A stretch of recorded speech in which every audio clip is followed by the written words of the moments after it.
Muy buenas amigas de los pajarracos con miedo a volar. Hoy os traemos la que es ya la última edición de Mu en Salas de este 2021 y lo hacemos con una de las películas más comentadas de estos últimos días.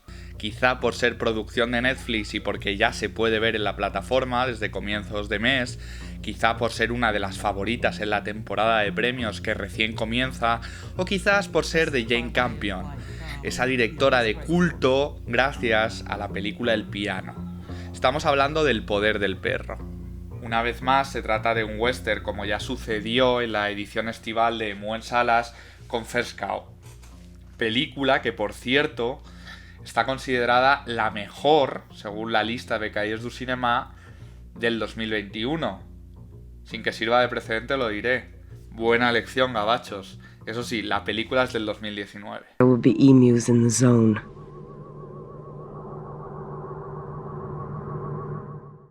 No obstante, de los 3 westerns comentados este año en la sección, a los 2 citados habría que sumar Nomadland como ejemplo de película del oeste en los tiempos actuales. El Poder del perro sería la que reúne menos características de este popular género, que según José Luis García es el mejor de los géneros porque aúna a todos los demás. Drama romántico, comedia, thriller, terror, musical, Tarantino, etc.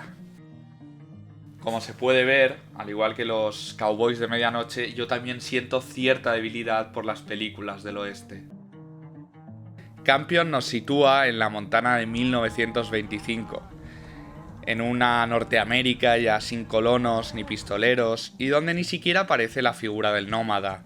En el rancho de los Burbank, aunque se siga montando a caballo, la diligencia ha sido desplazada no ya por el ferrocarril, sino por el mismísimo automóvil. Los indios no aparecen sino de forma anecdótica, y únicamente en el primero de los 5 episodios en el que se divide la película se emprende un viaje como tal. Un viaje que simplemente sirve de pretexto para que George y Rose intimen. El resto de la película sucede, como aquel que dice, en las proximidades del rancho familiar, y aunque haya vaqueros, ganado vacuno y tierras áridas, la película bien podría haber sido ambientada en la selva amazónica, en Islandia o en las mismísimas antípodas, es decir, la Nueva Zelanda natal de Jane Campion, donde ya rodó su película más conocida hasta el momento, El piano. Película que, como veremos más adelante, tiene más paralelismos de los que cabría esperar con esta otra, dirigida por la misma mujer 30 años después, que se dice pronto. Pero eso será en la segunda parte del vídeo, que aviso ya tendrá spoilers. Soy perro ladrador, no mordedor. A barking dog. No obstante, Campion ha decidido ser fiel a la novela de Thomas Savage, publicada en 1967, novela homónima de la que adapta su guión, y al igual que en el libro, la acción se desarrolla en la Montana donde creció el escritor. Y tanto mejor, porque el desarrollo de la trama requería sin duda de exteriores amplios que sirviesen de contrapunto a las atmósferas claustrofóbicas que tienen lugar en las escenas de interiores. Lo que está claro es que El Poder del perro no es una película del oeste convencional. No hay pistoleros, ni saloons, ni pieles rojas. Es más bien un drama psicológico disfrazado de western donde nadie es quien aparenta ser. Benedict Cumberbatch, que nos tenía acostumbrados a papeles del tipo amable, hace de Phil Burbank, un bully machista con un profundo secreto. What do you call them? Facts? Kristen Dunst hace de Rose, una alcohólica que odia a los borrachos. Cody Smith McPhee hace de Peter, una mosquita no tan muerta. Y Jesse Plemons hace de Josh Burbank, que sí, simplemente hace del hermano bobalicón y diplomático del protagonista, y es el personaje más plano. Pero también sorprende porque Plemons es conocido, además de por parecerse a Matt Damon tras una buena mariscada con reacción alérgica incluida, Bueno, con que dándole al crustáceo, ¿eh? por ser el inescrupuloso Todd en la 5ª temporada de Breaking Bad.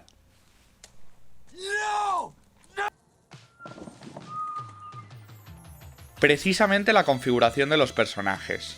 Unos personajes redondos e imperfectos que permiten que la trama evolucione junto a ellos, aunque a ritmo lento, eso sí. Habrá quien se aburra, quien no siente interés por la historia, pero la narración atrae al espectador precisamente por los sutiles cambios de carácter de sus protagonistas. Campion no recurre a grandes acontecimientos, a carreras a caballo, duelos al sol o a la caza del indio, sino que prefiere trazar unos personajes ricos en matices, acompañados de grandes interpretaciones actorales y una maravillosa puesta en escena. El hecho de que Campion juegue al temible juego de las apariencias engañan origina una tensión constante e increciendo hasta su desenlace.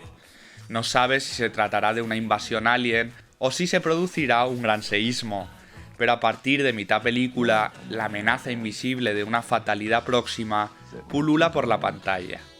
Este es otro de los motivos por los que la película absorbe al que la contempla, siempre y cuando sea una contemplación activa.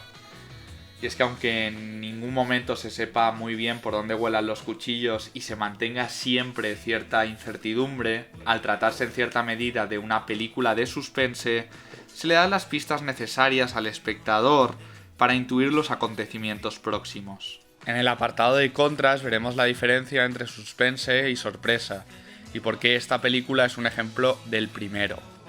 Aunque no se llega a interactuar con los trebejos, en varias escenas aparece un tablero de ajedrez en el salón de los Burbank, lo cual supone materia prima para mi próximo videomontaje con escenas en el cine de este apasionante juego.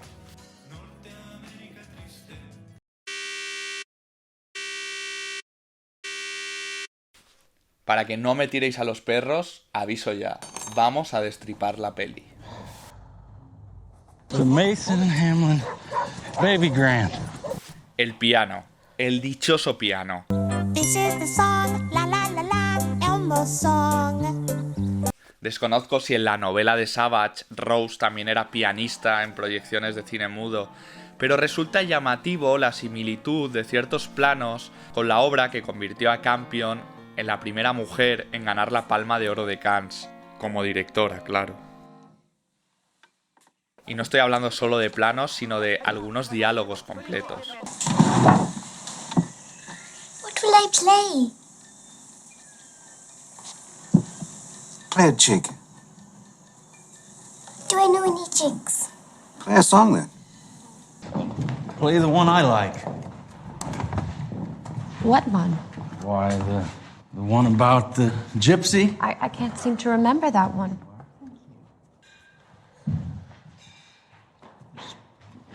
Play anything.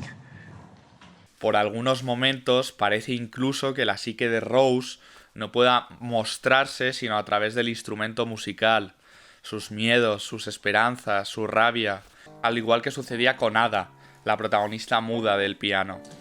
Pero no es esta la única coincidencia que he encontrado con la anterior película de la directora, sino que son tantas que podríamos decir que la mayor influencia formal y temática del Poder del Perro no sea ningún otro western, sino la propia El piano.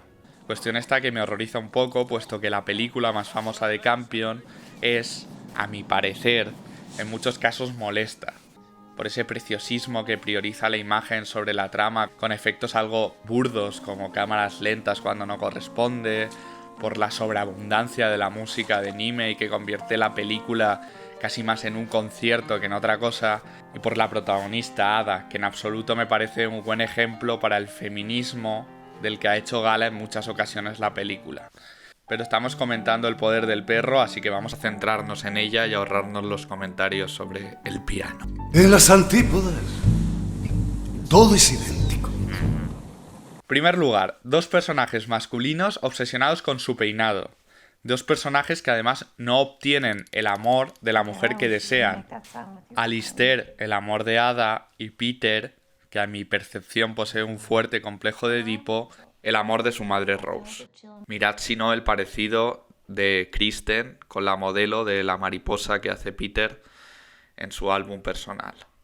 Una mariposa además muy sexualizada, le gustaría a Roma Gallardo, y por si no os convence mi teoría, pues en la página de al lado aparecen unas margaritas, unas flores. Cabe recordar que Rose también se dedica a la jardinería, y además la mariposa es un símbolo de la belleza efímera y de la fragilidad. dos características que también definen al personaje femenino de la película. Frailty, thy name is woman. El personaje que sí obtiene el amor espiritual y corporal de la mujer en las dos películas tiene el mismo nombre e iniciales, George B. Baines en un caso, Burbank en el otro. Son dos hombres más bien tocones, sobre todo el personaje de Kittel, del que casi se puede decir que es un violador, como él mismo confiesa. The arrangement is making you a whore and me wretched. Y que además son cursis y bastante planos. Las dos películas se ambientan en lugares donde aún conviven indígenas, apartados del poder, eso sí, con colonos blancos, aunque en el caso del piano es mucho más claro. El exterior como espacio de huida frente a unos interiores asfixiantes para el rol femenino protagonista, la selva de Nueva Zelanda y la estepa de Montana. Y ya el colmo de la coincidencia grotesca es que los dos personajes protagonistas estén a punto de morir, en el caso de Phil el deceso se confirma, por la acción de dos cuerdas mostradas en planos subacuáticos. Algo un poco extraño, la verdad. Retomando la clave musical de la película, gracias a Dios en El poder del perro es menos protagonista que en el piano. No obstante, al igual que Ada con su instrumento, el banjo de Phil y el piano de Rose son una ampliación de sus cuerpos y sus mentes en su guerra psicológica particular. Phil también emplea el banjo para situarse por encima de su cuñada. No solo lo toca en el piso superior de la casa, sino que repite las mismas melodías por encima, mejor ejecutadas. Es su forma de demostrar que considera a Rose un ser inferior y que no desperdiciará ninguna oportunidad para aplastarla. El desempeño musical de una y otro es una parte más del perfil mediante el cual se configuran los personajes. Para Rose, en cambio, y aquí es opuesta al piano, el instrumento supone una losa más en el rancho Burbank, donde Phil representaría la carga principal. Como comentaba en los pros, El poder del perro es una película de intriga, de un suspense mantenido durante los 3 últimos episodios de los 5 en los que se divide la película. Y la diferencia entre el suspense y la sorpresa, como ya explicó el maestro Hitchcock, radica precisamente en que en el suspense el espectador ya sabe, o al menos tiene las herramientas para poder intuir, lo que sucederá. La tensión se mantiene porque el acontecimiento esperado se posterga.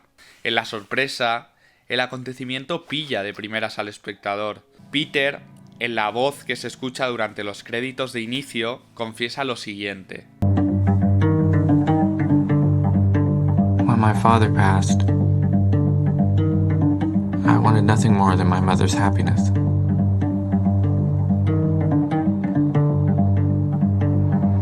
For what kind of man would I be if I did not help my mother?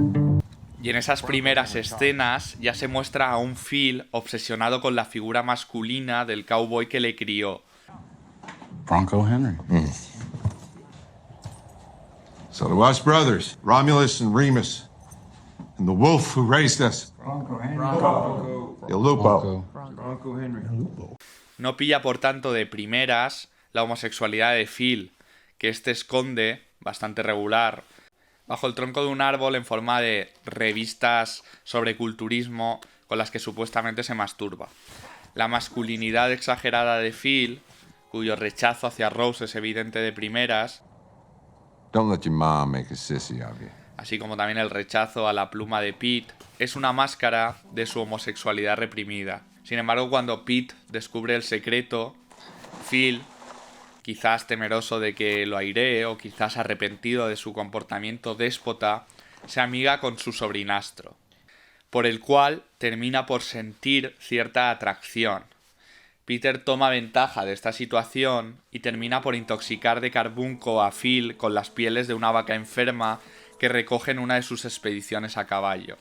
Algo que no habría sucedido si Phil no le hubiese enseñado a montar, ni si Rose, escenas antes y de forma muy oportuna, hubiese regalado a los indios las pieles para vengarse de la violencia psicológica con la que Phil le atormenta desde que puso los pies en el rancho.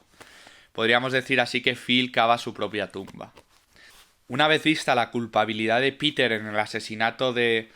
Yes, Mr. Burbank. y de la homosexualidad escondida bajo un machismo irredento, cabría preguntarse la dimensión psicópata de Peter. ¿Solamente asesina a Phil como venganza por haber empujado a su madre al alcoholismo? ¿Acaba ahí su desempeño criminal?